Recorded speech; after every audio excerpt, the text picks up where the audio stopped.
পাকিস্তানে ধ্বংস করে দেওয়া হচ্ছে হিন্দুদের মন্দির। ১২৫ বছরের পুরনো গুরুদ্বারাকে সম্পূর্ণ গুড়িয়ে দেওয়া হয়েছে পাকিস্তানে। পাঞ্জাবের ফারুকাবাদে প্রতিবাদে সরব হয়েছেন সংখ্যালঘু শিখরা।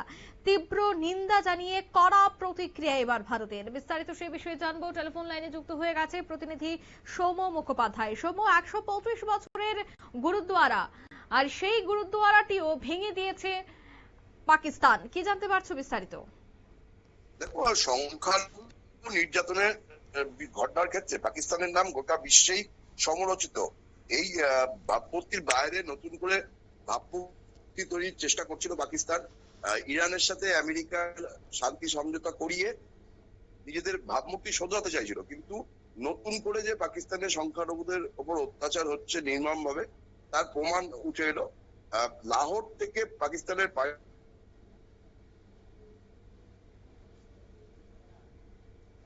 যান্ত্রিক ত্রুটির জন্য আমাদের যোগাযোগ বিচ্ছিন্ন হয়ে যায়। আমরা আবারও চেষ্টা করব প্রতিনিধির সাথে যোগাযোগ করার, কিন্তু পাকিস্তানে একের পর এক সংখ্যালঘু অর্থাৎ হিন্দুদের মন্দির গুড়িয়ে দেওয়ার ঘটনা কিন্তু প্রকাশ্যে আসছে।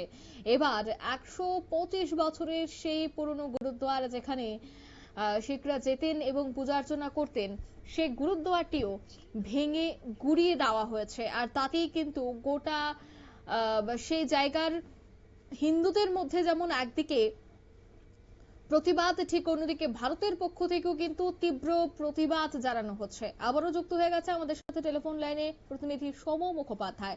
সৌম্য, শোনা যাচ্ছে? হ্যাঁ, ঠিক কি বলছিলে? দেখো, ফারুকাবাদে এই গুরুদ্বারটি ১২৫ বছরের পুরনো এবং স্থানীয় একজন ব্যবসায়ী এটি গুড়িয়ে দিয়েছে বলেই অভিযোগ উঠছে। এই বিষয়ে পাঞ্জাব প্রদেশের এক সরকারি আধিকারিক তিনি জানান যে ওই ব্যবসায়ী সংশ্লিষ্ট বিভাগের কাছ থেকে কোনো প্রয়োজনীয় নথি না নিয়েই গুরুদ্বারটি ভেঙে ফেলেছেন এবং এই অঞ্চলের শিখ সম্প্রদায়ের মানুষজন প্রতিবাদ করা না পর্যন্ত কোনো বিভাগই কিন্তু বিষয়টিতে আমল দেয়নি।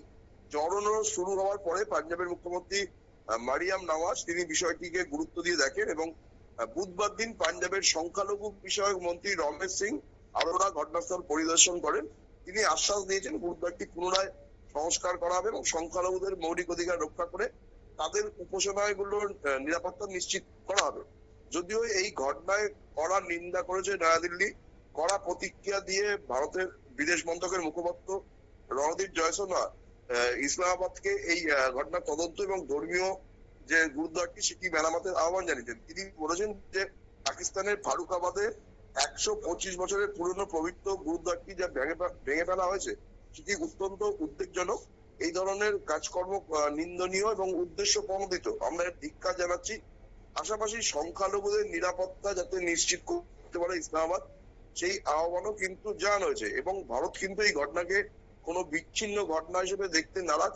পাকিস্তানের বসবাসকারী সংখ্যালঘুদের উপর যে পরিকল্পিতভাবে আক্রমণ হয় প্রতিনিয়ত, এটা তার প্রমাণ বলেই কিন্তু দিল্লি গোটা বিশ্ব তুলে ধরতে চাইছে। ইতিমধ্যেই রণদীপ জয়সওয়াল এই প্রতিবাদে সরব হয়েছে। নয়াদিল্লিও ইসলামাবাদকে এই বিষয়ে চিঠি পাঠিয়েছে বলে জানা যাচ্ছে। দেখো, সিঙ্গুর অভিযানের পর থেকে ভারত ও পাকিস্তানের কূটনৈতিক সম্পর্ক খারাপ। সিন্ধু চুক্তি নিয়ে নতুন করে পাকিস্তানের মন্ত্রী উস্কে দিচ্ছে। তার মাঝে কিন্তু এই ধরনের ঘটনা পাঞ্জাব ভোটে বড়সড় প্রভাব ফেলবে বলেই কিন্তু মনে করছে আন্তর্জাতিক মহল। অঙ্কিতা, ধন্যবাদ। অর্থাৎ একদিকে যখন পাকিস্তান বরাবরই হিন্দুদের মন্দির, হিন্দুদের ভাবাবেগে আঘাত লাগানোর চেষ্টা করে, ঠিক অন্যদিকে একজন ব্যবসায়ী কিভাবে এই ১২৫ বছরের পুরনো গুরুদ্বারা ভেঙে ফেলে, তাও আবার সরকারি নির্দেশ ছাড়া কিভাবে চলছে, এভাবে কিভাবেই পাকিস্তানের ব্যবসায়িক বা অন্যান্য মানুষের এত সাহস চলে আসছে যে প্রশাসনিক কোনো ধরনের কোনো কাগজপত্র ছাড়াই যে কোনো জিনিস তারা ভেঙে ফেলতে পারেন। বিচার ব্যবস্থা, সেখানকার মানুষের নিরাপত্তা, সব দিকেই কিন্তু প্রশ্ন। যাই হোক, তবে ভারতের পক্ষ থেকে বিষয়টি তীব্র নিন্দা জানানো হয়েছে। অন্যদিকে এই গুরুদ্বারাটি খুব তাড়াতাড়ি আবারও সংস্কার করা হবে বলেও কিন্তু দাবি করা হয়েছে। এখন দেখার বিষয় তার সংস্কারের উদ্যোগ আদৌ গ্রহণ করা হয় কিনা। নিয়ে নিচ্ছি ছোট্ট একটি বিজ্ঞাপন বিরতি, সঙ্গে থাকুন।